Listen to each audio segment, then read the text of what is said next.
Bate-papo com Dantas. Oferecimento Comfort Hotel. Oi pessoal, tudo bem? Está começando mais um episódio do Bate-Papo com Dantas e hoje eu estou aqui na região do Gonzaga, próximo à Avenida Francisco Glicério, no cruzamento com a Ana Costa, para bater um papo com um cara que tem opinião firme e forte. Você vai conhecer a partir de agora, vamos lá?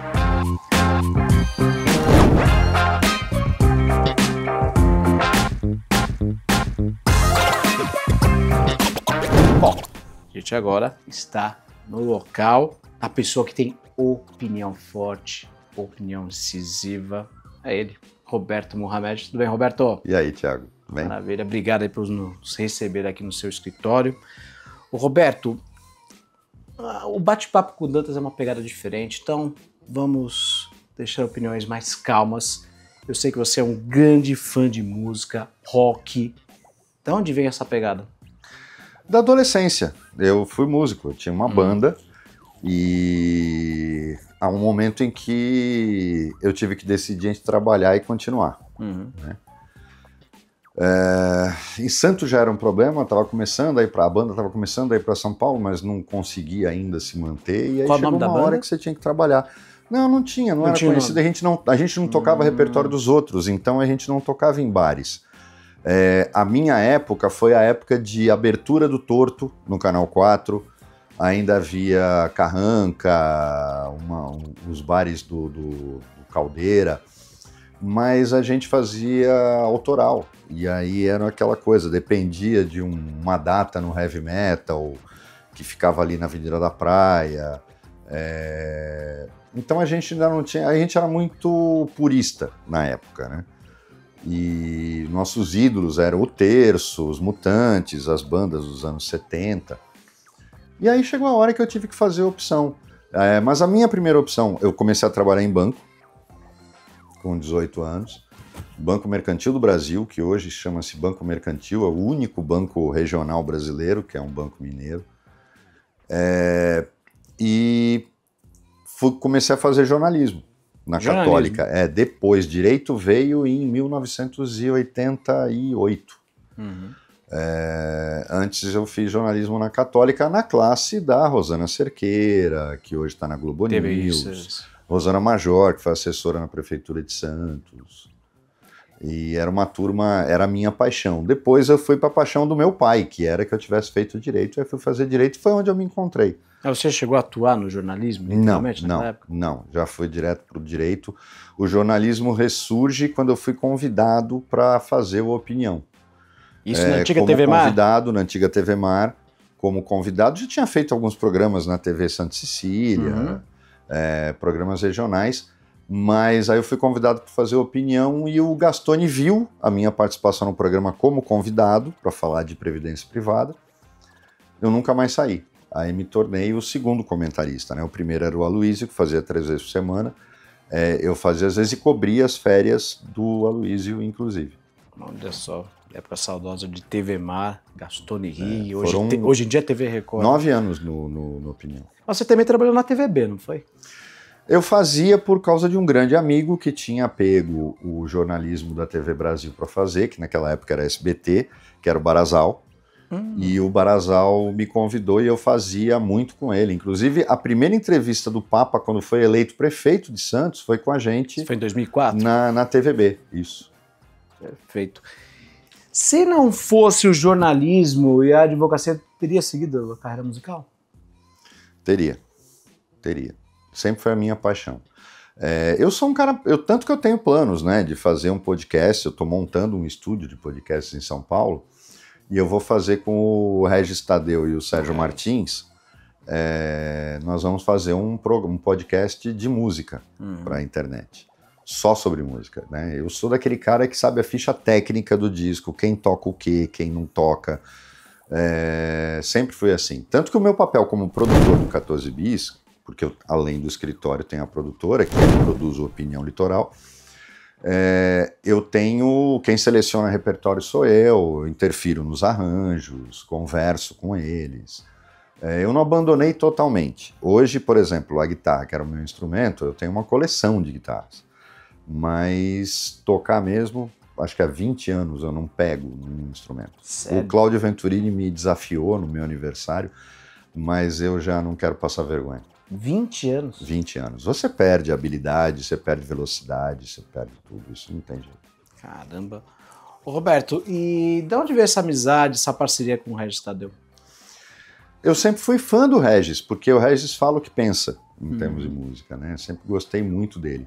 E eu conheci o Regis no estúdio do Marcelo Esquevon, no Orra Meu, que é um estúdio em São Paulo, que o 14 eu uso para o 14 Bis ensaiar quando está em São Paulo, que eu prefiro tirá-los de Belo Horizonte, né? Porque eu tiro eles da zona de conforto. Os caras vão ficando velhos, eles começam a ficar cheios de manias, né? E o ensaio não sai. Então eu trago para São Paulo e a gente usa o estúdio dele. E quem fez a gravação original do acústico foi ele, inclusive. A gravação de áudio foi o estúdio dele. E o Marcelo é amigo do Regis. E um dia eu fui tomar café na parte de cima, enquanto o 14 Bis estava fazendo a mixagem e a edição do acústico, e conheci o Regis. E falei para ele que eu era fã dele, e aí nasceu uma conversa até o dia que eu convidei e ele topou na hora. E hoje ele é parte integrante do Opinião Litoral. A gente tem muito em comum e o Regis vai entrar comigo nessa aventura do estúdio de podcast em São Paulo. Legal. Ô, Roberto, agora como é que você vê atualmente o cenário do rock nacional? Triste. Muito triste. Porque o Brasil virou Por exemplo, nos anos 70, você tinha o brega convivendo até com o sertanejo, que não existia, sertanejo universitário. Você tinha uma presença muito forte do samba, da MPB, que praticamente morreu. É triste falar isso, a MPB morreu. E se você pegar aqueles grupos dos anos 70, você está falando de Moto Perpétuo, que era a banda onde tocava o Guilherme Arantes, você está falando do Terço, que era Flávio Venturini, Magrão, que depois formaram o 14 Bis, você está falando do Clube da Esquina, que era uma pegada rock, você está falando de bandas que são nossos de cada dia. Tal. O Vimana, que fez Lulu Santos, Lobão, Hit, todos eles tocavam juntos numa banda carioca chamada Vimana. Era um rock muito rico. E é engraçado como parece que o rock brasileiro começou nos anos 80, né? Isso. O dos anos 70 não existiu, quando ele é a raiz de tudo. E todos os caras que surgem no rock dos anos 80 eram músicos de bandas dos anos 70, que é onde o rock brasileiro nasceu, grandes festivais, uma coisa assim, raiz mesmo. E é lógico, as bandas não podiam... não tinham equipamento para concorrer com as bandas americanas. Isso ficou muito evidente nos anos 80 no Rock in Rio. A primeira edição do Rock in Rio ficou evidente a diferença tecnológica entre as bandas brasileiras e as bandas americanas e inglesas. Mas eu acho que o cenário do rock brasileiro começa nos anos 80, chegou muito pobre no século XXI, muito pobre. As bandas se tornaram um pouco mais pesadas, mas ao mesmo tempo... a gente tem hoje um monopólio. Eu não lembro exatamente quem fez a pesquisa. Foi alguma coisa de Kiss FM, com um instituto de pesquisa. 85% das pessoas só querem ouvir sertanejo. Verdade. E aí você pega 15% para dividir entre funk e pagode, o que sobra para rock? Nada. Mas eu me pergunto, será que é o povo que só quer ouvir sertanejo? Ou porque mídia, redes digitais... impuseram isso de uma forma muito bem coordenada para disso que vocês gostam. Eu questiono muito isso da gente ser dirigido, a gente está vendo isso na política, a gente está vendo isso nas roupas, a gente está vendo isso no hábito. É moda, é modinha. Só que é algo imposto, na minha opinião é algo imposto, e que veio junto com o politicamente correto, essa cultura woke, que você não pode questionar. Se você fala mal de funk é porque você tem preconceito contra o morro. Eu não tenho nada a ver com o morro. Eu não gosto de funk. Se você é contra o sertanejo, você é preconceituoso.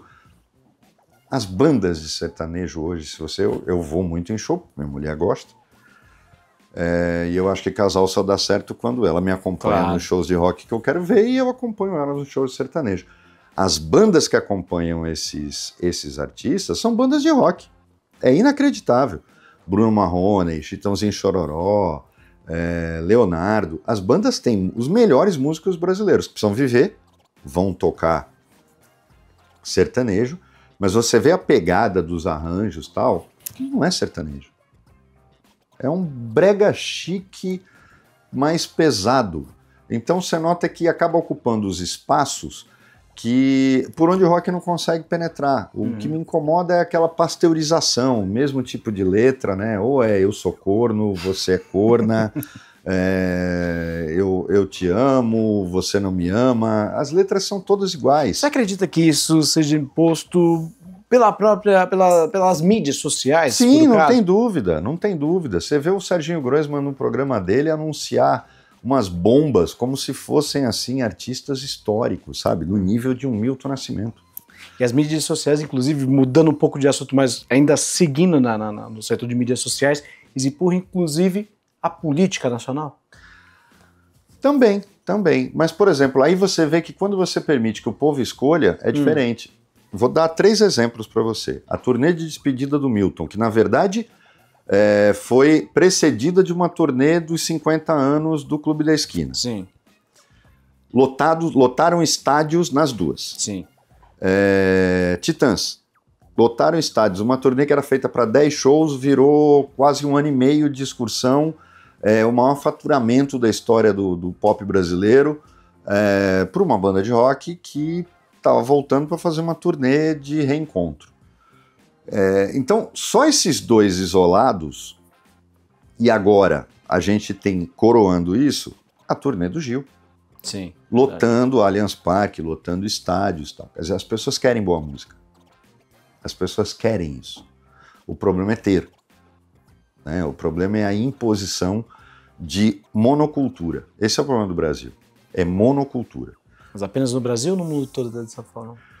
Não, por exemplo, o mercado americano ele é muito grande, o mercado inglês, o mercado europeu, eles são muito grandes, eles não têm esse tipo de coisa. O mercado japonês e coreano tá cheio. O coreano principalmente porque ele tem meio que uma imposição do K-pop que eles consideram patrimônio imaterial deles.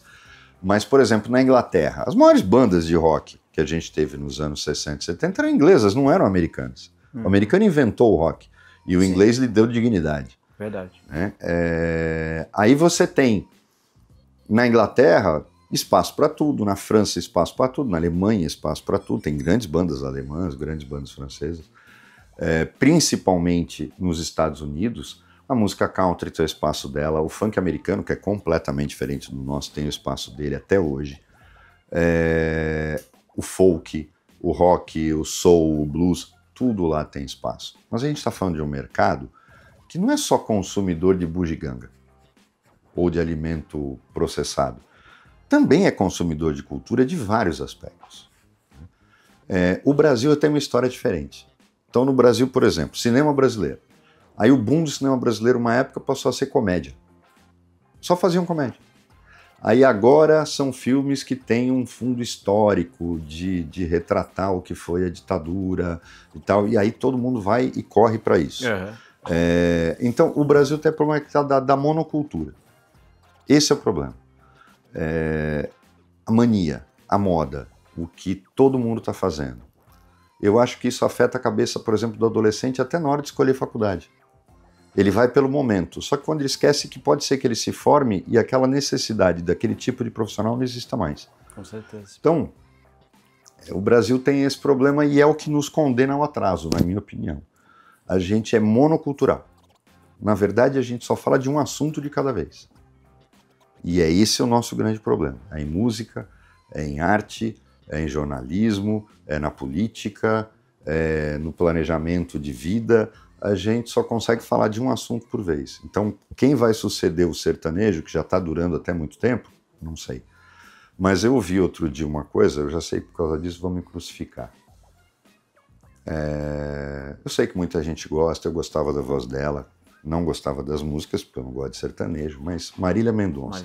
Agora, quando você vê um programa de televisão comparar Marília Mendonça com Elis Regina, aí você tem que, como diz o Chico La Scala, aí o mundo acabou. A gente tem que se preparar para o pós-apocalipse. É problema mesmo. Pessoal, tem que fazer uma rápida pausa. Toma um cafezinho, o bate-papo com Dantas com Roberto Mohamed. Volta em instantes, até já. Bate-papo com Dantas. Oferecimento Comfort Hotel. Muito bem, estamos de volta com Bate-papo com Dantas. Hoje, minha conversa é com o Roberto Mohamed. Apresento opinião junto com Chico La Scala Júnior, advogado super conhecido aqui na cidade de Santos. Roberto, vamos falar um pouquinho de advocacia. O escritório aqui tem 30 anos, é isso? 28. São 28 anos aqui nesse escritório. Quanto tempo de formação já? Formada há 30 anos. 30 anos. Conta um pouquinho como é que está, de uma forma geral, a questão do direito no Brasil. Sei que é muito ampla essa pergunta, mas quais são os grandes desafios hoje? O desafio é você ter juízes que leiam o que não acontece, juízes que entendam o que é ser juiz, advogados que entendam o que é ética. Eu acho que a gente está chegando meio que no fundo do poço. Mas, na verdade, eu acho que isso tudo se deve a um doutor que sabe tudo, criado pelas grandes redes sociais, que é o Google. Então, todo mundo acha que pode dizer para o advogado, para o médico, para o dentista, para o engenheiro, que o Google disse que você está errado. Então, hoje advogar está muito difícil. Mas uma coisa principal, por exemplo, eu tenho uma forma de agir que é, para mim, regra absoluta. Regras absolutas, para mim, não podem ser ultrapassadas. Eu não advogo contra advogado. Então, por exemplo, e nem pego o processo de outro advogado. E raríssimas exceções. Nesse caso último, eu até posso entrar no processo, em caso de falecimento, não quer ficar com quem ele indicou para ficar com o processo e tal. Mas eu acho o cúmulo você desrespeitar um profissional quando você verifica que o cliente é que acha que o advogado dele não presta. Certo. Quando, na verdade, a vara não anda, o juiz não julga, é outra coisa. E aí a culpa não é do advogado. Então eu não faço isso. Mas já cansei de ter problemas, principalmente com herdeiros, com advogados inescrupulosos que se atravessam, mesmo sem conhecer a matéria. Aqui a coisa é muito especializada. Eu tenho um varejão. Na verdade é mais pro bono, eu faço muita coisa de família, mas para quem não pode pagar. Nunca precisei de convênio do Estado para isso, é a minha forma de contribuir para a sociedade. Mas a advocacia está muito difícil, eu acho que pela falta de ética e de respeito profissional entre os advogados. Roberto, existe uma crítica atualmente da sociedade, de uma forma geral, em relação ao STF. Como é que você vê, por exemplo, o julgamento agora do Jair Bolsonaro e os outros 7 réus envolvidos aí na trama golpista? Eu acho que não tem como você dizer que estava errado alguma coisa. Eu não vi nada de legal. Eu acho que o Alexandre de Moraes foi aluno dele no Mackenzie, no mestrado. Ele sempre foi assim. E o Alexandre não está errado. Não está errado. Eu, por exemplo, tenho sérias restrições ao Gilmar, tenho seríssimas restrições ao Luiz Fux, que para mim é um cara que tem uma sede de poder, porque para ele, eu acho que as grandes conquistas dele é manter o poder que ele tem no TJ do Rio, na OAB do Rio, a ponto de colocar a filha dele com 30 e poucos anos de idade como desembargadora do TJ do Rio, sem nunca ter advogado na vida. Então, eu acho que as pessoas só olham para o Alexandre. No caso do julgamento do Bolsonaro, no dia do depoimento dele, ele confessou que tentou dar o golpe.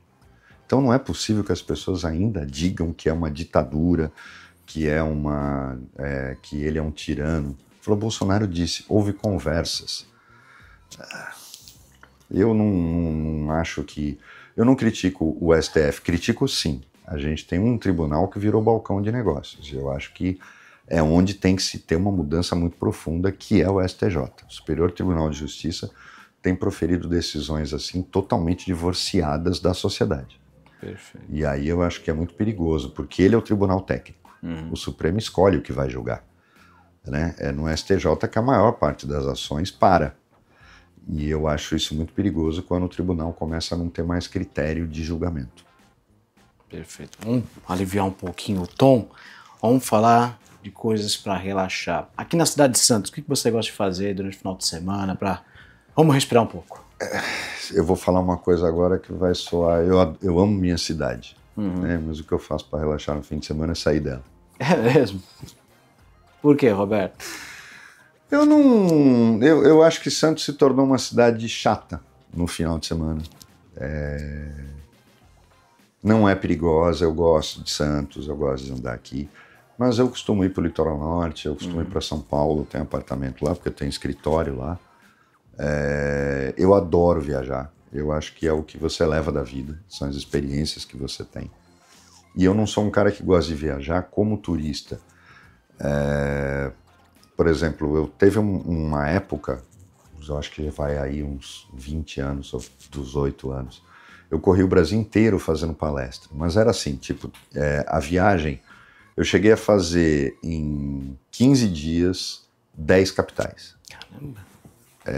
Eu fazia, inclusive, tinha um voo da Nordeste na época, que era uma subsidiária da Varig, que fazia pinga-pinga. Eu pegava a mesma tripulação todo dia, só mudou no dia da folga deles. Porque foi pelo interior do Nordeste, né? Fortaleza, Maceió, Aracaju. E eu, quando os caras me pediam, eu sempre dava um dia entre uma e outra. E não eram só capitais, Ilhéus, Itabuna. Eu pedia para me levarem para almoçar onde eles iam, não onde guia turístico levava. Né? Então eu comia a melhor carne de sol de São Luís num restaurante que tinha uma árvore no meio, parecia o Figueira Rubaiá, mas extremamente humilde, que era onde o pessoal de São Luís comia. Né? Então eu gosto de viajar assim. Eu lembro que na época, agora ela ficou famosa, até abriu em São Paulo.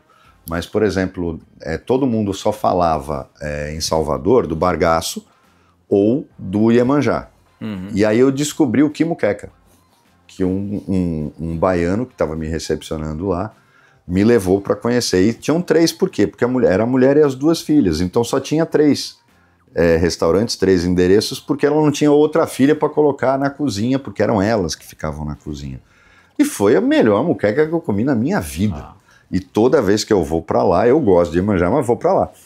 Eu tive a chance de... E é isso que eu gosto de viajar para conhecer as cidades, para conhecer como é que as pessoas de lá vivem. Eu acho que essa é a melhor... É o que tem de melhor numa viagem, né? Mesmo para o exterior. Por exemplo, eu não gosto de alugar carro. Eu gosto de ter um motorista da cidade. Porque é conversando com o cara que você vai descobrir, não, então me leva em tal lugar, eu quero saber onde é que você vai quando está de folga, não...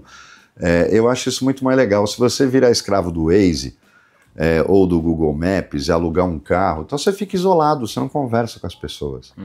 E eu não gosto de fazer isso, eu gosto de conversar com as pessoas do lugar onde eu estou.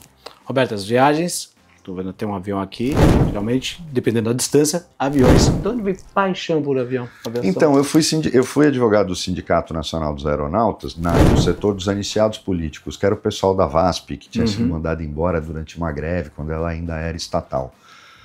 E eu convivi muito de perto com isso, eu tinha amigos que eram pilotos, amigos que eram comissários, e eu sempre tive loucura por aviação. Né? Eu estudei muito direito aeronáutico, e aí tanto que você vê que a minha coleção não são aviões aleatórios, né? A prateleira uma de todos os aviões que voaram, civis que voaram no Brasil, aí depois todos os aviões militares que voaram pela FAB. Eu tenho eu era muito pequeno, meu pai me levava para visitar a base aérea. Né? Então, aqui no Guarujá, é isso? Isso. Eu, quando fui para o Rio uma vez, fui conhecer São Pedro Aldeia, que é a base aeronaval da Marinha.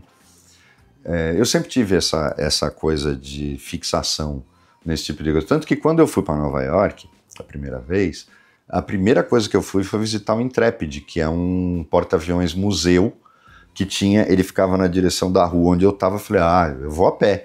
E fui e visitei o Intrepid. Ele tem diversos aviões no hangar dele para visitação. Eu entrei no Concorde, ele tem um Concorde ali. Nossa!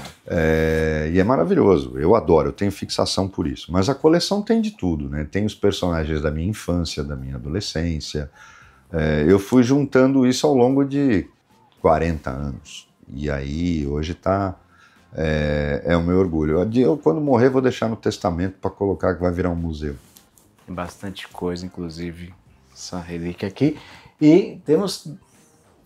até aviões comerciais, na antiga Varig, né? VASP. Airbus ou Boeing? Qual é a melhor? Boeing. É Boeing? Boeing. Por que a Boeing? O conceito americano de aviação, de construir aviões, sejam eles civis ou militares, é o que mais me agrada. Né? É o que eu falo, o americano tem coisas que a gente não consegue entender, como eleger um psicopata como o Donald Trump como presidente. Mas que as coisas lá funcionam. Eu sou muito mais a Boeing. Ela erra como errou no caso do 737, né, da nova geração, do Max. O Max. Mas não dá para comparar. Você entra num Airbus ou numa companhia europeia, comparando com a Boeing, ou com os antigos, a McDonnell Douglas, que depois fez o MD-11. Eu viajei de MD-11 para a Europa, foi minha primeira viagem para o exterior.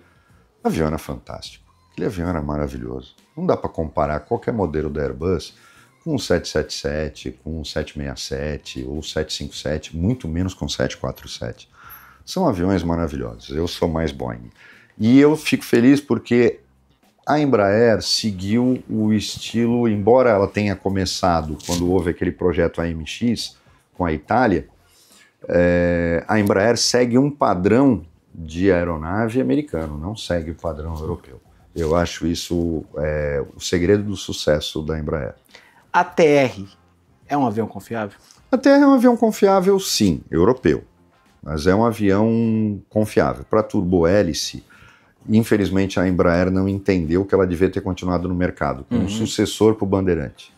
Ou melhor, um sucessor para o Brasília, que foi um dos maiores sucessos dela e ela não explorou. Era estatal, planejamento estatal e acabou não tinha o lado comercial. Você vê, o Trump foi para a Arábia Saudita, saiu de lá com 600 aviões vendidos, 600 tanques. O presidente americano, ele tem essa característica, ele é vendedor da indústria americana. Sim. No Brasil, o governo tem vergonha desse lado. Não, eu não estou lá para ficar fazendo venda. Mas você fala que é questão do governo de esquerda ou é uma questão do todo governo brasileiro é assim. Todo governo brasileiro é assim. Todo governo latino-americano é assim. E, por exemplo, você vê o ALX, todo mundo hoje só fala do KC-390, mas o Super Tucano, esse é o nosso maior sucesso. Aquele avião ele é único, não existe nada parecido com ele. E, no entanto, a gente não consegue vender. Não tanto quanto poderia. Né? Por quê? Porque você não tem o governo se engajando na venda. Mas, sem dúvida nenhuma, o padrão da Embraer americana, e esse é o grande segredo dela de sucesso. Um exemplo é a Avibraz. O governo compra blindados da Iveco, que é uma empresa italiana, e deixa a Avibraz, que tem modelos iguais, se não melhores, pedir recuperação judicial.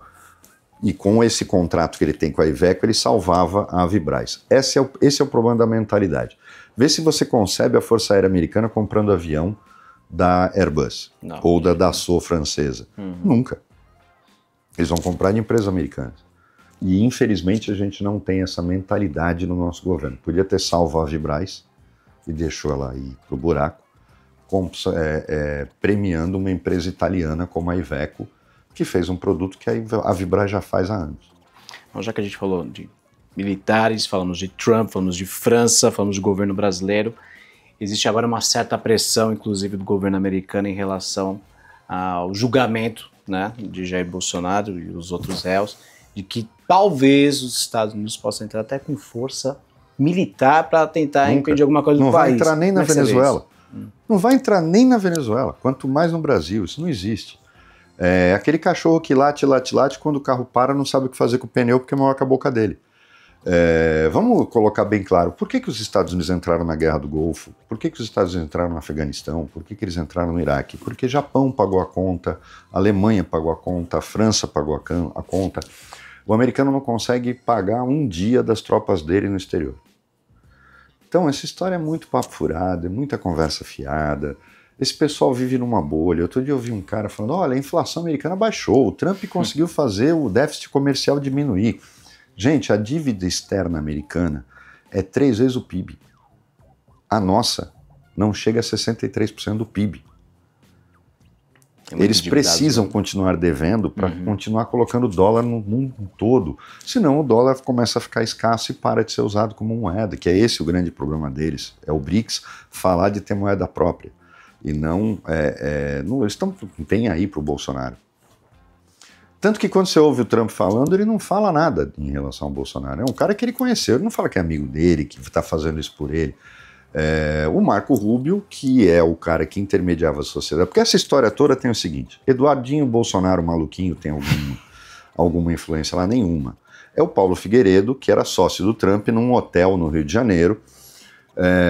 Deram um golpe em todo mundo, por isso ele mora nos Estados Unidos, porque aqui ele vai ser preso, se ele vier para cá, e não é por motivos políticos, ele vai ser preso porque ele é estelionatário.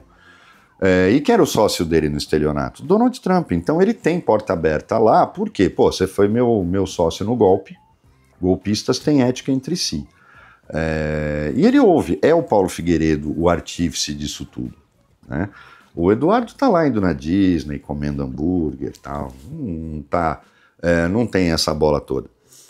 Mas eu não acho que passe de bravata. Você vê, em questão de... Não tem um mês que o tarifaço entrou, o Brasil os Estados Unidos daqui a pouco vão cair em relação à Argentina como parceiro comercial. Então você vê que a gente realmente não tem que ter preocupação disso. A carne brasileira está batendo o recorde histórico de exportação. Curioso isso, né? Os caras disseram que iam quebrar, que ia morrer vaca. E aí não acontece nada. Então, a economia brasileira, o Brasil tem que aprender a entrar direto. O Brasil é um player muito pequeno no comércio exterior. Ele tem que ampliar isso. Justamente como? Dissolvendo a importância dos Estados Unidos no nosso comércio exterior. O americano está sentindo, e o problema é que quem está pagando a conta é o povo americano. Café mais caro, carne mais cara, aço mais caro, consequentemente carro mais caro, eletrodoméstico mais caro. E amigo, americano não está acostumado com inflação. A hora que o bicho comer, a gente vai ver nas eleições legislativas que eles têm uma eleição legislativa de meio de mandato. Que eu acho que a gente devia copiar isso aqui. Houve um momento até que era assim, e depois a gente parou. Você tem que votar no parlamento em épocas diferentes. E você não devia ter todo mundo com mandato igual. Você tinha que ir renovando para ver a temperatura de como o povo aprova ou não os parlamentares que vão querer ser reeleitos. Mas ele vai perder a maioria no Senado e vai perder a maioria na Câmara. Eu aposto com qualquer um e quanto quiser. Roberto, 60 anos de vida, o que você já tem de projeto aí para frente? Olha, por enquanto eu não estou sentindo os 60 anos, né? Eu olhava para o meu pai com 60 anos e falava, ficar velho é uma titica. Mas eu continuo gostando das mesmas coisas, fazendo as mesmas coisas, não com a mesma vitalidade, óbvio, né? Você já escolhe o que vai fazer, escolhe o que vai comer, escolhe onde vai. Mas eu não senti a idade chegando e passou muito rápido, é incrível como passou muito rápido. Mas eu vejo caras aí com 70 anos, com uma tremenda vitalidade. Então, eu não tenho... a idade não fez com que eu parasse. Lógico, estou mais lento, penso mais antes de fazer as coisas, não é mais como era antes. Mas continuo falando das mesmas bobagens que sempre falei, às vezes falando sem pensar e tal. Isso não muda muita coisa, não. Mas planos você sempre vai ter. O dia que eu parar de ter planos, a vida não vai ter mais graça. Com certeza.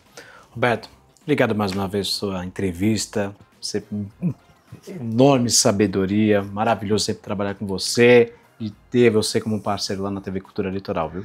Olha, Thiago, eu adoro as equipes que trabalham comigo. Você, em especial, é um menino que tem um talento nato. Isso não é a coisa que se aprende em faculdade. Eu acho que a gente tem uma equipe excelente na TV, nós estamos no nível de qualquer uma. Na verdade, eu acho que nós estamos acima do nível das outras, em termos de material humano, não só você, toda a redação. E para uma TV regional não é fácil você ter uma equipe tão boa assim e com muita gente nova, né? Não tem muito cabelo branco lá para passar a experiência.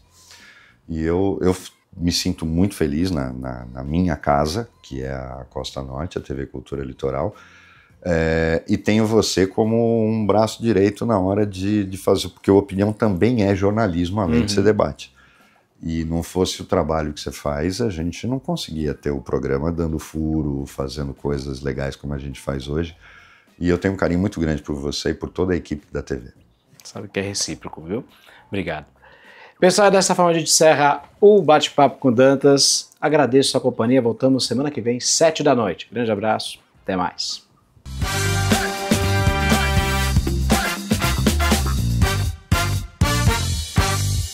Bate-Papo com Dantas. Oferecimento Comfort Hotel.